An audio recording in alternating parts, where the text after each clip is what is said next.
हा आदर्श म्हणजे सगळे संत महात्मे अधिकारानं समान आहे.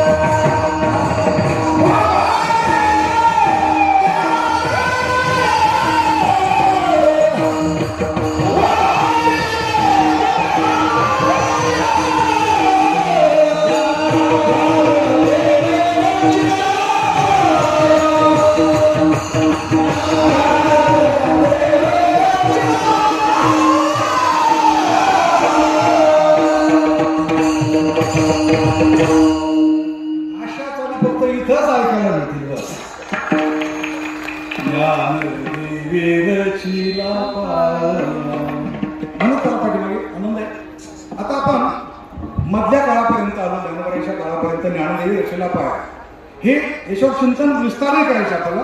फक्त सांगतो तुम्हाला, ज्या ज्या सिद्धांताचे रामायणात पाया होता, महाभारतात पाया होता, वेदात पाया होता, शास्त्रात पाया होता, पुराणात पाया होता, मनुस्मृतीमध्ये पाया होता, तो पाया ज्ञानोबांनी ज्ञानेश्वरीमध्ये आणला.